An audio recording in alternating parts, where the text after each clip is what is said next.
don't waste your time becoming an NFL fan. Just stay a college football fan. Especially not the Broncos. Particularly that's not a the good Broncos. point. That's a good point. That's fair. Carry on. We're going to have to edit that out. Welcome back to the Cornelius Seed Podcast. This is Juan, Cornelius Seed Innovation Lead. And today I'm joined by Craig Alleman, our lead agronomist, and James Cornelius, one of the owners. In this episode, we're going to give you a behind-the-scene look into our product selection process. We're going to go into that, and we're going to discuss everything involved around that and how we come to bring you the best hybrids that work out in your field. So anyway, welcome, Craig and James. Good morning. Morning, welcome. Let's jump in, guys. So one of the things with product selection I think about like the NFL draft. October and September, we all know that's prime time for harvest. And for you guys, it's that time where you're going through, you're getting out, how are things performing, what looks good, what doesn't. So I want to approach it this way. So if seed selection was the NFL draft, how do you go about identifying that first round pick? Well, I'll start off on that. I mean, it's not even with all the technology that we have today and being able to, manage data and pour through that and everything. It probably is a lot like the NFL draft. That's a great comparison, and I use that myself when I talk about new hybrids. But it really boils down to a lot of hard work, is the key to it, like many things do. We're looking at hybrids, varieties all through the year. I mean, through the summer, not just ones that are potentially going to be new ones that we'll produce, but the ones we've just produced, and comparing that to our existing hybrids and continuing to do a better job of where we would place those hybrids and how they do under different environments. But all through the year, we're looking at these newer hybrids. But in the fall, when you can really see the end product and you can see things like stay green and standability and root strength and disease tolerance and things like that, that's when it really starts to heat up. Maybe if you're talking about an NFL scenario, that would be like the combine, where you really see these different hybrids compared to each other, and you see all their qualities and all their traits. And also from a independent perspective, we're going to be selecting hybrids out of not just the big program. So that would be, like your Ohio States or Alabama's or whatever as a comparison to the NFL draft, but we're going to get those nuggets coming out of those smaller programs too. We just maybe need to do a little more hard work to uncover those. But, those are things that you don't see, in a corporate type seed company. We're going to have hybrids that are going to, maybe be a fabulous earning hybrid for our customer for 3 or 4 years. It comes out of a program they would never even be looking at. So there's a lot of really good comparisons there to that. But, from our perspective, we get started in September going through genetic trials anywhere from in our entire footprint. We usually start east in Illinois, and we work in through Iowa and into Nebraska and finish up in the northern states like Wisconsin. And so we'll be looking at these hybrids in a lot of different scenarios. The nice thing there is it's just like, as a farmer, when you select your hybrids or when you talk to your seed companies about hybrids, it's nice to look at your local data, but really weather is the number one thing every year that will always affect hybrid performance or variety performance. So to be able to look through a large geography, Eastern Iowa may have the weather in 2025 that Western Iowa had in 2024. So we're able to see these hybrids under a large variety of conditions, not just soil types, that's important as well, but also just the different weather that they went through in the different areas. So, we pour through looking and physically taking notes in September and early October. And then again, we'll have the genetic suppliers come in starting in the first part of December. Once the combines have rolled through, once the data has been recorded, and then we can match up yield to, the physical characteristics that we already have a bunch of notes on, and then decide what we need to bring in the lineup that's going to work the best specifically in our area, because we're not going to sell out in Ohio. We're not selling out in western Nebraska or Colorado. We're in the heart of the Corn Belt that is our footprint. And so we need the hybrids that are going to be the best there. We don't need the hybrids that are going to go, from coast to coast. So that's where, as an independent seed company, we think is our strength there, is we're selecting hybrids very geographically suited. Okay, something I want to kick off over to James real quick is to, one of the things that I feel like we anybody will come across is I've got a favorite hybrid, and it's either going to leave. Like, I'm curious, what goes through your mind as you're identifying what's going to come the product list, and what are you and how do you fill that void? So, for growers that fall in love with a particular number, and you say, hey, it's time for it to retire, bringing in someone new. How to walk us through that process, if you will? Yeah, so every now and again there are the favorite hybrids. Over the years, I've been a part of having to remove a few of those. 633 SmartSex in its entire portfolio of a product and different trade platforms is probably one of those that's one of the most relevant to it. There's a few others right now. Really, when we're hearing about hybrids that people love and people are excited about, they've probably been in the lineup for a long time. I think when it comes down to it, a lot of times those hybrids were step changes when we brought them out, and that just really performed, filled a niche place that needed something to perform better. And really, they've been able to stick around for a long time because they had a new yield level that was brought out. Now, with that being said, obviously all the breeding that's happening, the new traits that come out, and the way that we're selecting new hybrids. Eventually, as a hybrid's been around for 6 years or something like that, which is a rarity anymore, we're just finding that when you show them head to head, yes, the 633s of the world are fantastic hybrids and are doing great. But if you want to talk about raising your farm yields to the next level, we need to advance to the next products moving forward. Sometimes that's not what you want to hear, and sometimes it's still a great thing. That's why we always want to try new hybrids while we're keeping old ones around. If you think about it, of 25% of your farming portfolio and what you plant on the ground to maybe do brand new hybrids, and then 50% of them being ones that have been around for a little while, and then 25% of it's your old favorites.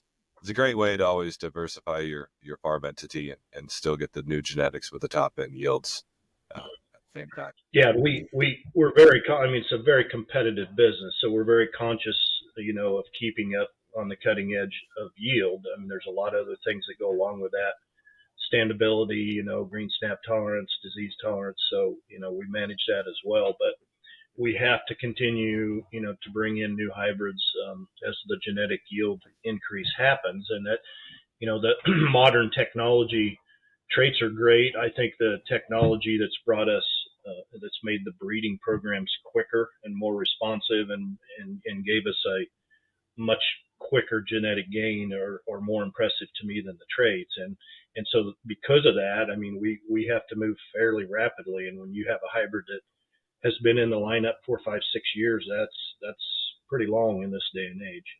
And we probably keep them around, because of our response to our customers and filling their needs. We probably keep them around longer than maybe a corporate company does. But, you always got to continue to move on and bring the next best thing in. Where all do you guys, here in the office, whenever we see, you got a schedule of you guys just, it seems like you're on the road for a month straight. Those are is that the field tours, genetic field days, or where do you guys go and how do you pick where you want to go? Yeah, so as we're looking at genetic field days in the fall, as Craig mentioned, usually kind of starts in Illinois, as some of the locations there are a little farther south. But the number one key is to hit those plots when we're looking at them to be right when they're turning, when they're starting to senesce. That way you can see the difference between the hybrids that died out early or ones that are staying green and lasting a lot longer. There's always suggestions to what the maturities of these products are suggested to be. And you can also determine that by what the yield versus moisture ratio is at the end of the year. But sometimes there's also just the reality of the state green being significantly different.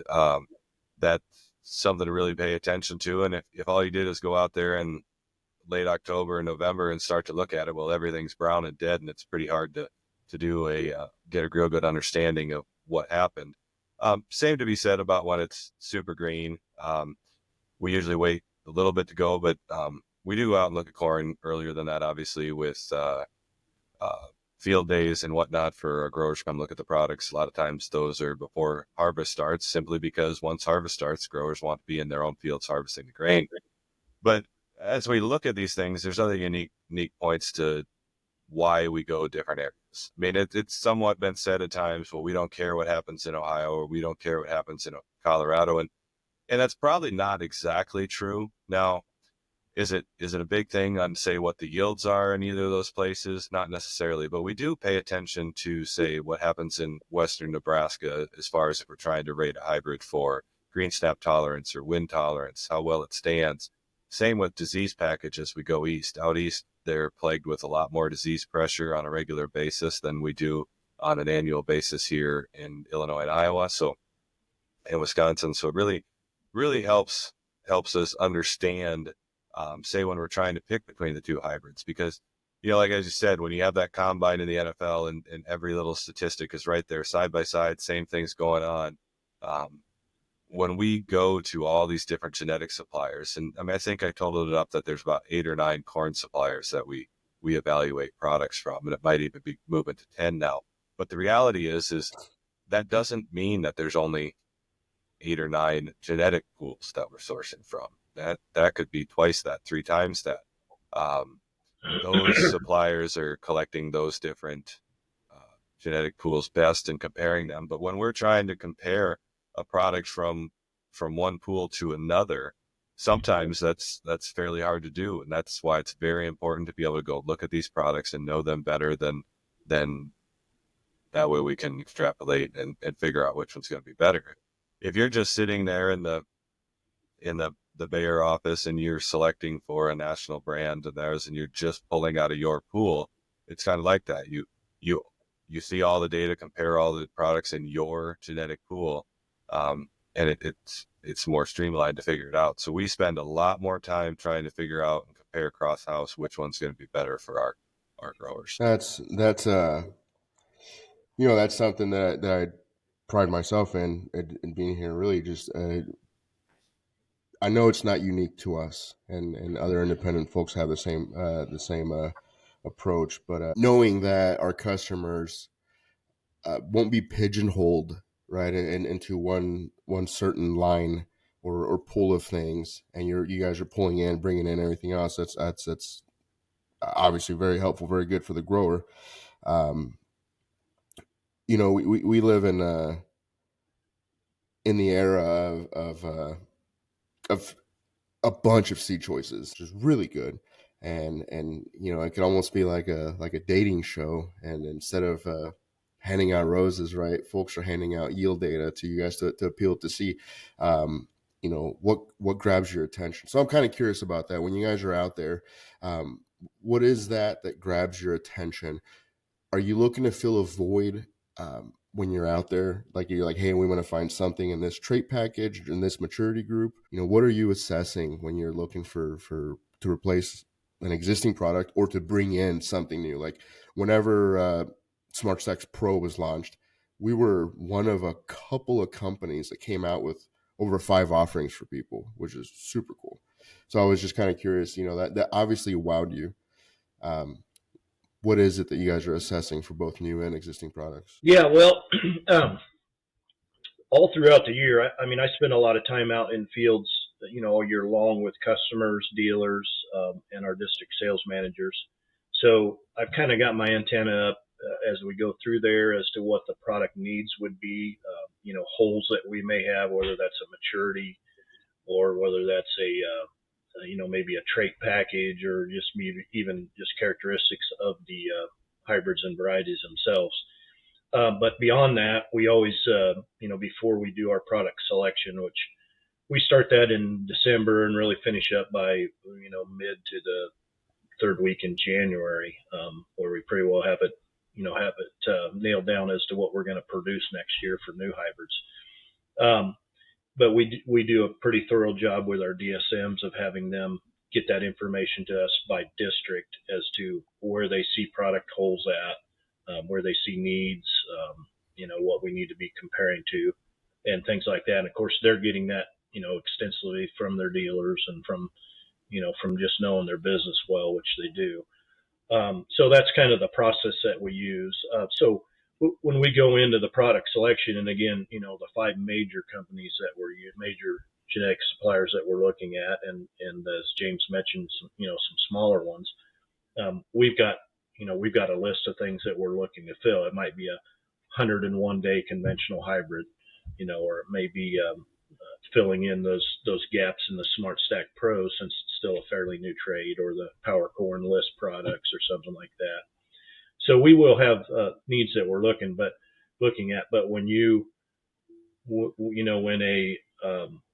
Tom Brady's probably not a good example, because nobody thought he was going to be as good as he did. But when you have that number 1 round draft pick that pops up, that's out yielding everything in its maturity group by 15 or 20 bushels, you're probably going to bring that in, just because the value is there for our customers. So, some products are, I guess we probably would call no-brainers, as long as the agronomics are there.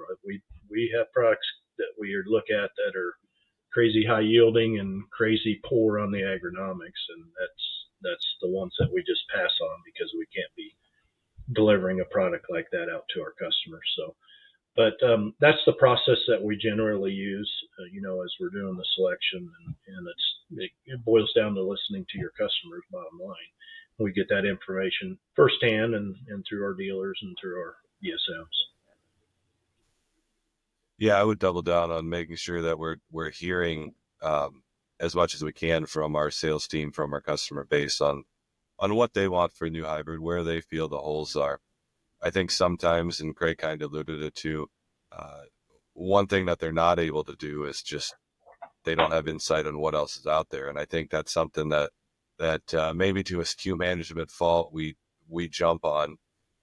And that's when there's a brand new hybrid available in a maturity and a trade package that we're pretty solid in already. There's a lot of companies that'll just decide, but we have something. But that's not what we're going to do. We're going to see that, realize that, hey, this is a brand new thing. It is setting new yield levels with agronomics. It's filling the dream void, if you will. So sometimes we'll be bringing those out, even when a lot of other companies will just decide, I already got a SKU there, I can't do that.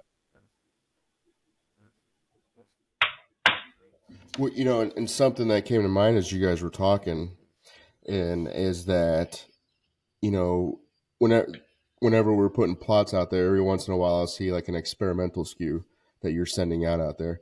How does for our seed reps that are planting these experimental numbers, and I'm sure they work with you guys to get feedback, and do you does it go from observing from the suppliers straight into our lineup, or do you bring it in and look at it first just to verify some things? And I'm kind of curious how this rolls into the experimental products that we put in some plots. And 9 times out of 10, an experimental is in there because we saw it the year before, but we weren't comfortable enough, with the amount of data, whatever it may have been, to have added it to the lineup. You got to remember, these, if it's an experimental, it was available the year before, and the companies are doing all kinds of testing. We get their data, replicated data across the, our entire geography. So it's not that we needed more data in that sense, but it was good enough, that we feel like we need to give it another look.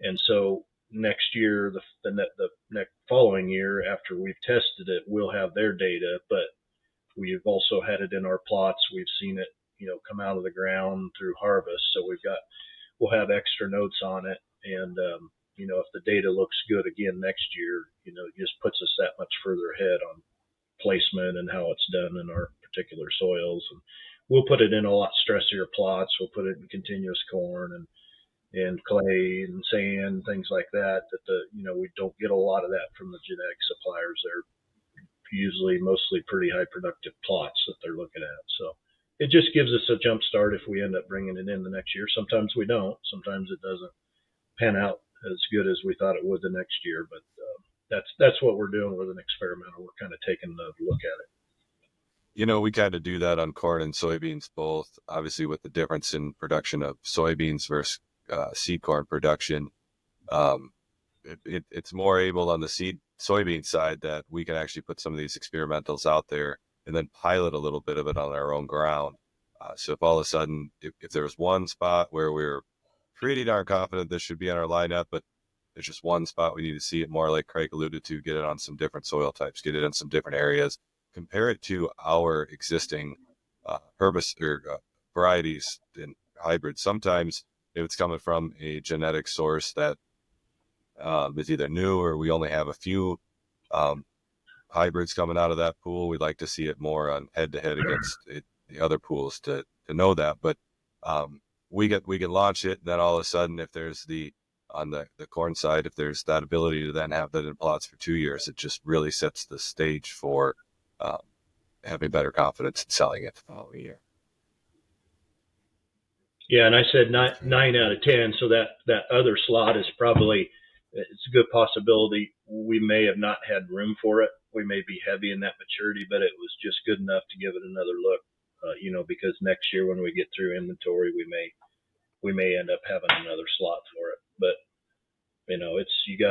you have to make business decisions along with gut feeling sometimes, and sometimes you got to let a hybrid wait another year. It's pretty neat in the sense of thinking, we've been to meetings where the genetic suppliers are talking about their pipeline and how advancements in technology help them see growing seasons, a lot faster. And so, they're vetting a ton already, and then it's coming to us, to you guys, and then you guys are, boots on ground, really, really vetting if it'll be a fit for our footprint, for our customers, for our particular challenges. The one thing I probably would add, Juan, that we do also, because James has mentioned it a couple times, it's important to us to be able to compare cross-house, so we see genetic supplier A, how their hybrids do with genetic supplier B. A lot of times they'll use checks, industry checks,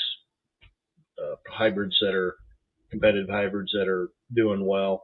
And so we can see how they do against similar checks, but we're also involved in testing programs where the genetic suppliers will put their new stuff in. And so with a lot of these hybrids, not all, but with a lot of these hybrids, we will have cross-house checks, to look at before we bring a hybrid in and produce it for the first time. We think that's really, really important because otherwise that comparison can be somewhat of guesswork.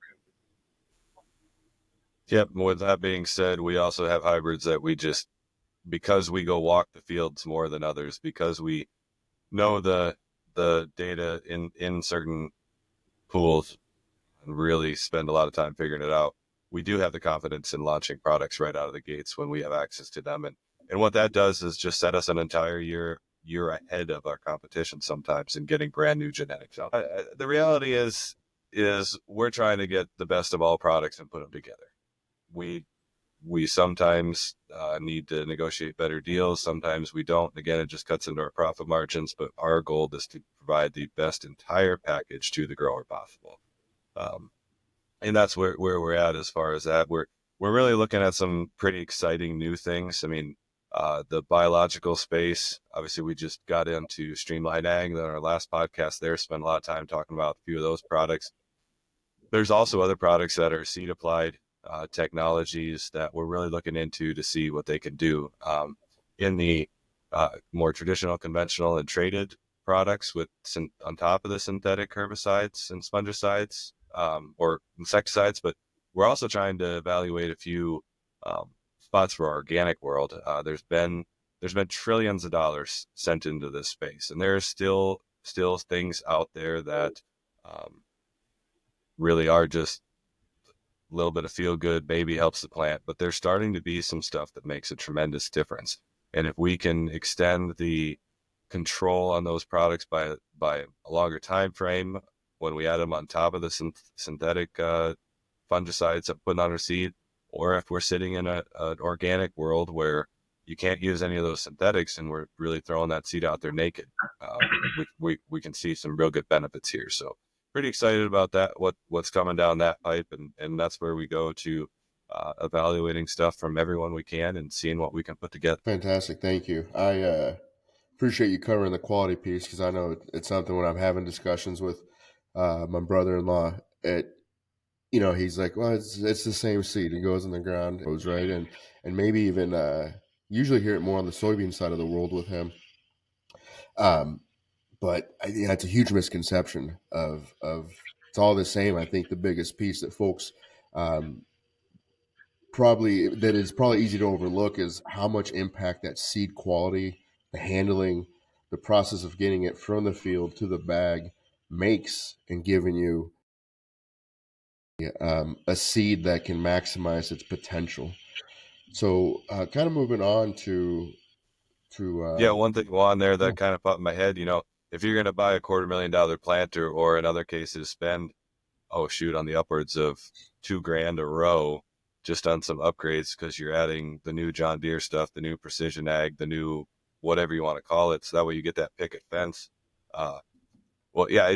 It's fine and dandy that you can get your planter to put a seed perfectly spaced, perfectly in depth, and in the exact location, but if the seed doesn't grow and you lose 2 to 3 more percent because you're planting a lower quality product, then you're not getting the maximum opportunity of all that money you spent on your planter. Yeah, and I will add from an agronomic perspective too. Beans, there's a pretty wide range in population that you can get by with a soybeans to have your maximum yield. Corn is not that way. We're already on a pretty tight window with corn. We may recommend 32 to 36,000 on a hybrid. If you lose stand on a corn plant, or if your stand is not fully functional, so it's not healthy all year long, doesn't come out of the ground healthy, you've lost a significant amount of yield from day one. So you're getting that seed that's high quality, that's going to germ, and then protecting it with a good seed treatment is just key. And then it's up to the farmer when he wants to plant it, not planting into soils that are too cold, too wet. And, they're very, very aware of that fact. You look at these, everybody is bought into the seed needs to come out of the ground all together at the same time within 24, 48 hours. And the equipment manufacturers have done a great job with that, but it's somewhat of a marketing tool, in my opinion, because if a seed doesn't come out of the ground, yes, it could be seed to soil contact because you've done a poor job with your placement, with your planting. But a lot of times it's because that seedling has been attacked by a seedling disease, Pythium or Fusarium or Rhizoctonia, something like that. I say way more times than not, it's a disease issue than it is an equipment issue when your stand's not coming out of the ground evenly. So, we do the same thing with looking at our seed treatments as we do with our hybrids. We literally do not care where it comes from. We want it to be the best thing for our customers, and we'll spend a little more money to do that, and we spend a lot more time, researching what needs to be on that seed. And that's way, way different than a corporate company. They're going to use the products that they have in-house, and we're going to use what we consider to be the best products. When Viantis came out, which is a superior Pythium product on corn, which is our number one soil-borne fungal disease, we immediately treated everything with it, even went back and overtreated, existing inventory in a lot of cases. We're looking at the Timerium, which is going to be the next new seed treatment that's going to give us cyst nematode control, but also several key diseases, including sudden death. That's going to be a step change. It's just a game changer. We'll have it immediately on our seed as soon as it comes out. So that's really important important for us to focus on. We probably don't get enough credit for that, what our seed treatment is on our seed. But it is superior, and it will continue to be, because we know that that is just so important and such a value to our customers. Absolutely, and I appreciate you hitting it that way, Craig. That's a good segue for us into what's coming down the pipeline. When I hear you guys talking, I'm hearing RNAi and HT4 and nematicides, and it just all sounds super futuristic and like a big old science experiment. And so I'm curious if we can share with folks, what's that one new trait or technology that's got you the most excited, and what's the biggest game changer that's going to come down the pipeline? Well, when we're talking about new things, it's not just going to be GMO traits, but also seed treatments and things like that. So I touched base on the Timerium. Now, Timerium is not what it'll end up being, but that's the compound that Syngenta Seed Treatment is going to be bringing out real shortly here. We'll have it on soybeans first, and then it'll be available as corn. But it specifically is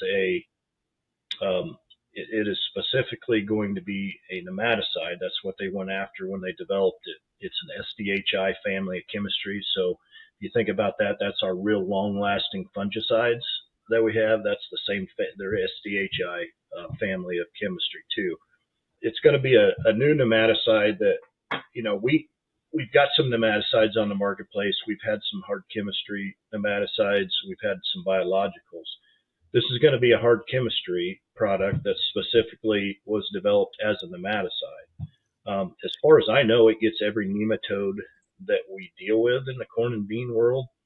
So that's going to give us a soybean cyst nematode, which is probably our number one yield robber in soybeans across the Midwest. Okay, so that is a game changer. Now, BASF has developed a GMO trait for that. Probably unfortunately for them, because of the value that this product's going to bring. I don't see a lot of value in that, as a traded product. It's going to cost you more money. That money could be spent to put this product on, because not only will this control your soybean cyst nematode, it's going to control your sudden death syndrome. It's going to give you early season frog eye leaf spot, Septoria brown spot. So combined with a late season and R3 fungicide application to give you season-long control of those two diseases that can be pretty troubling for us. I think there's another, maybe one or two that they're looking at as well, diseases that it may have some control on. So that's just an exciting new product that's not necessarily a trait. We usually think of traits being the new thing that's bringing value to that market, but we will kind of touch base on that. So that you mentioned the RNAi technology for rootworm control. Been here a couple of years now. It's in our Smart Stack Pro, some of the other technologies from some of the other corporate companies. It's been a game changer for us, because with the existing technology, we have always eventually, as the rootworm larvae have gotten bigger, they can survive on the older technology. And so they've come out as adults, continue to lay eggs, and in these 20-year continuous corn areas that we have in our footprint across northern Iowa and northeast Iowa, that population is just so heavy. So this RNAi technology does not have, now maybe they feed on it a little bit longer. So we've developed approaches, probably a two-pronged approach in heavy areas, whether that's Smart Stack Pro and an insecticide, some beetle bombing, things like that. The new TS201 biological is going to be part of that management program. But to be able to control virtually all of those larvae, or 98, 99, whatever percent, and not allow them to then go ahead and come out as adults and lay eggs, that's been a real game changer for us. I know Corteva's going to have a new rootworm product come out here. They think around 2030, but those goalposts always move because you're dealing with the EPA. But they think that that's pretty promising. It's always good to have the new traits come out, because some of the first existing traits already have resistance, build up to them. So we need to continue to realign that approach. Um, Short corn is another one of the new technologies everybody's talking about. Everybody wants to have short corn. It's a great concept. In my opinion, from the product selection perspective, it's going to have yield before it ever comes to the market, or be pretty darn close, so that the other values it brings, can offset that. So when it's proven that it does, it will be an exciting technology because the standability is so much better. I know James talked earlier about green snap, and we used to always say I-35 and West has to have better green snap, but I will argue for years now, and we look at it as we need to have good green snap tolerance in all of our hybrids, because we're getting these wind events we have for a couple decades now, at least, where we'll have a huge green snap event in Illinois or eastern Iowa or southern Wisconsin every year. So, short corn, because of its increased standability tolerance, is going to be beneficial for that. You think of all the fungicide applications that go on at the tasseling time frame. Now all of a sudden, with this short corn that's 6 feet tall, 7 feet tall on down, you're going to be able to get over that with with pretty much any post application rig. So your regular John Deere sprayers that you see so many of out there, they'll be able to get over that. You won't need a Hagee or something like that. So those are a couple of the big advantages that short corn will give us. But again, the yield has to be there. So, just because we want it to be a good technology doesn't mean it'll work. Another one that should be pretty close to the market is the HT4 in soybeans, which it's just going to add another or a couple more herbicide tolerant traits. I believe it'll have tolerance to the Callisto type products, that family of chemistry. But the big one is it'll stack the 2,4-D and the dicamba together. Now, you might think that that's not really that important now that they've taken almost removed our ability to put dicamba on post-applied in soybeans, or have in a lot of cases. But to me, I've used the Liberty program, or the Enlist program, for about 3 years now. I'm very happy with the control I'm getting. I've got my water hemp control. It's not Roundup on grass. I've got to really kind of manage that, but I'm very comfortable with what I'm getting on weed control. But every year I get drifted on out of my neighbor's cornfields. Okay. So the dicamba products that are getting sprayed on corn to kill water hemp, which we really, really need. I mean, those are very important to have those tools. They're still drifting into my soybeans. So when that technology comes out and I know the yield's there and the new varieties, I'm going to jump on that immediately. I'll continue to use my Enlist Liberty as my main soybean product, but not have to worry about drift coming in out of my corn. So I think that's about it that I see on the really near horizon, unless James got something maybe that I missed. No, I think you covered it pretty well. I think there are some new corn rootworm stacks. Actually, there's 3 of them on the timeline. It's going to be very interesting, as Craig said, to see what actually comes with the EPA. And of course, when you're doing that stuff, it also requires international approval. And that just seems to have slowed down every single year ever since conception. I would double down on the short corn. I do think that there's a reality that short corn could be a huge player in the Midwest market. There is some concerns out there of silage and whatnot, but the reality is it seems like a lot of what you're doing is you're changing stock into even thicker leaves and wider leaves in some breeding programs. You're just changing the structure of the plant, but you're not reducing the amount of leaves in almost all the breeding programs. There is 3, if not 4 different ones going on right now, and they're all kind of a little bit different. I think, as Craig said, it won't make a darn bit of difference if we have 6 foot tall, which there is varieties of that out there, if the combine can't get under the ear and if it doesn't yield. Because of the 3 most important things that farmers, whether they want to admit to or not, the 3 most important to farmers is yield, and yield. Well, by the way, it can't fall over. But at the end of the day, yield is the only thing that really matters to the bottom line, because you take When you take your entire costs, the easiest way to reduce your cost is to divide it by more bushels per acre. Um, that's just how the math works, no matter how you sharpen your pencil. And on top of just straight yield, in order to stand, it's going to have disease tolerance. It's going to have root tolerance.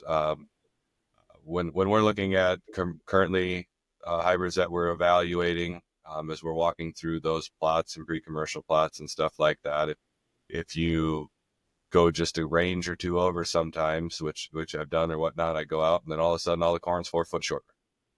There's spots where there's 5 foot corn, there's 7 foot corn, 8 foot corn. There's a lot between that 6 and 8 foot tall stuff.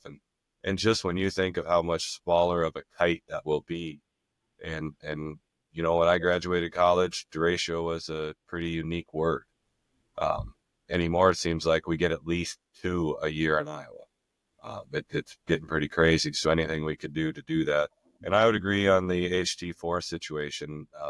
Whether or not dicamba ever comes back to the post-application method, I think the protection against it getting drifted on, or being able to add that to your pre-emerge herbicide program and get some of that residual that dicamba can provide.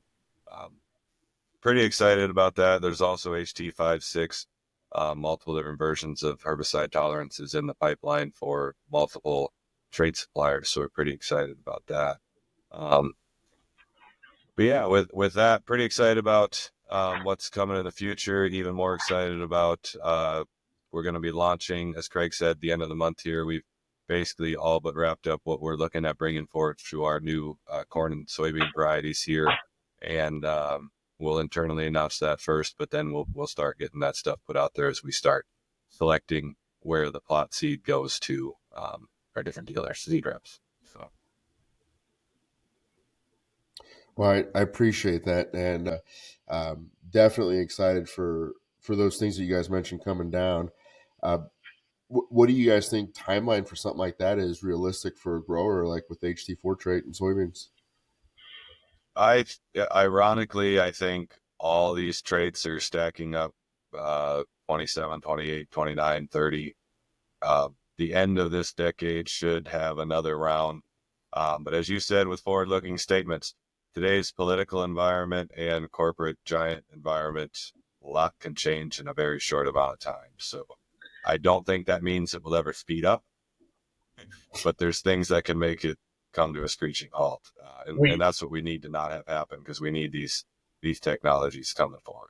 We don't get too excited and don't start talking in depth to our customers until they start giving us like we expected in Q1 or Q2 or whatever the next year, because I'm pretty sure there was a time when HT4 for soybeans was supposed to be 24, 25. I think I remember that back in the teens. If not for sure, 26. Yeah, so that goalpost has moved to get back to our football analogy, and it always does. There's just no predicting it. So we're excited about some of it, but we won't get too excited until we're within a year or so of release. Well, no, that makes sense. Thank you. One thing not on our notes that I do want to touch base on real quick. So like to throw curveballs or call me Mr. Muddy Waters. Is there anything that we can share with our listeners to this new group of suppliers that are kind of stepping into the game, that are looking to making edits on technology that's already been out there, but maybe rolling it back into the market? Yeah, I think there's a handful of them out there that are there's a few that are getting closer to actual commercial launching of some of these edits. There's new traits coming out there from all kinds of not the large corporate genetic and trait suppliers that you'd think of. There's all kinds of startups.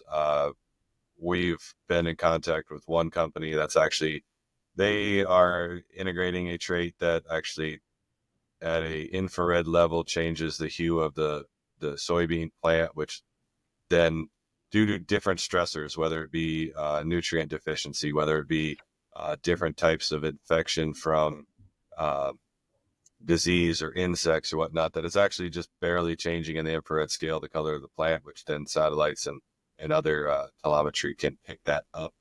So you could potentially be spraying to solve these problems 2 weeks sooner than you'd ever see it by the eye. As far as the gene editing stuff, that there is so many companies out there working on that. But the other reality is these traditional large genetic suppliers, it's not that they're not doing that. They're working on using AI assisted breeding. They're working on using all kinds of gene editing tools. There's definitely some new ones. I actually have a meeting set up with one of them here in a couple of weeks, talking about how another thing that's unique to us is we have some of our own genetic lines and pool on the corn side that we can pull from, and if we can take those, which are realistically better place to start than just take off patent things and have to breed back a whole many more years, we're closer to the current platform or at the current yielding levels with our stuff. So all of a sudden we start adding that to ours, and we could maybe even leapfrog up. Pretty excited about it. Like we talked about seed treatments and whatnot. Would we love to have our entire portfolio, just our own breeding program? Absolutely. But the reality is we are still going to focus on picking, whether it's chemistries or products or genetics or whatnot. We are going to focus what's best for our customer and bring that forward. Well, and I know you say that sincerely, not just because we're doing this and we're in the business of this, but your name's on the bag, right? Like there's a lot of power to that. I know we talk about being locally owned, independent, family owned, American owned. You guys have quite a bit of skin in the game, almost literally. So I wanted to mention and bring up the new companies coming up, and what I would say the designer companies, is because just to show the point that not only are we on in the leading edge of tapping into all of these multi-billion-dollar budgets, right, from all of these great large suppliers. We've got access to that, but we're also working with these new startup ones. So at any rate, I think we've talked quite a bit about all of this. Um, is there? I'd like to do any final thoughts as it relates to any of this. I would just say, as you're talking about these new startups and just everything we've discussed so far, um, I hope you get the sense of, we really believe in competition, and it's so important for independent seed companies to be in this business and remain in this business and strong. That is probably the number one, even though they may not realize it. That is probably the number one concern farmers should have, because if you get down to just a couple of corporate companies that are delivering all the seed, that's going to be a bad day. Pricing is going to be crazy. Choice is going to be crazy. So it is important that we stay very strong. It's important to have this approach of we want competition. We want as many genetic suppliers as we can choose from, so that we can choose the best thing for our specific areas in particular. And for us, that might not just be our footprint. I mean, we may have a hybrid that works good in eastern Illinois, or in Illinois and eastern Iowa, might not work in our western footprint, and we'll still bring that to the market. And that's a value to the customer. And we talked a lot about traits. We sell a lot of conventional corn. We are not a trait company. We are not pushing traits just to push traits and make a profit. If we have customers that have a demand for conventional, and if it's a great fit in a certain area, we're more than happy to be able to supply that. My own family farm in west central Illinois, which should be a very big traded area, we're going to be a third conventional corn this year, just because the hybrids are there. They're going to perform just as well, unless we have the presence of the pests, unless we get a corn borer year or something like that. But in this kind of a market, I just look at it as a great way to save some input dollars. And I'm still getting the kind of yields. I've been using it for years, as my silage corn. Anyway, so I know it can control the weeds. We have huge pockets, especially north central Iowa, where there's just a ton of conventional corn. So I think that's important. It's important because we're not pushing one particular trait over the other. We just try to bring what our farmers need and not anything more than they need. Amen to that, Craig. Thank you. I appreciate that. Um, JC, usually when I'm doing these with Craig, I'd like to have a final thought and ask him what's some advice he'd give to his younger self. And so I'm curious, what's some advice that you'd give a young JC getting out of college or getting ready to get back into the game and get back on the farm? If I could go back to something in agriculture about that, it would probably be start learning more about herbicides, because Roundup's going to not work anymore. And I probably wouldn't necessarily believe that at the time. But maybe another thing that I'm looking forward to and maybe would give advice to is make sure that you talk clearly into the microphone, and then you might not have to have the Britney Spears headphone set. But if it works and makes you guys listeners hear better, then we'll go ahead and keep doing it.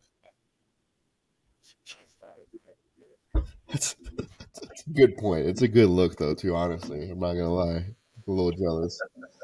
Cornelius blue there. But well, Well, I did pick the blue over the green, but I shut off the shiny stuff for most of the presentations. Yeah. Hey, Juan, do you know what I would have told my younger self? What's that? In light of a lot of our conversation earlier there, don't waste your time becoming an NFL fan. Just stay a college football fan. Especially not the Broncos. Particularly that's a not the good Broncos. point. That's a good point. That's fair. Carry on. We're going to have to edit that out. But at any rate, folks, thank you so much for joining in. If you have any questions about anything we talked about, or you'd like to hear something else, please don't hesitate. So check us out on socials. You can find us on Instagram, TikTok, and X, Facebook, you name it. Just look up Cornelius Seed or Planet Profit. So until the next one, have a good day.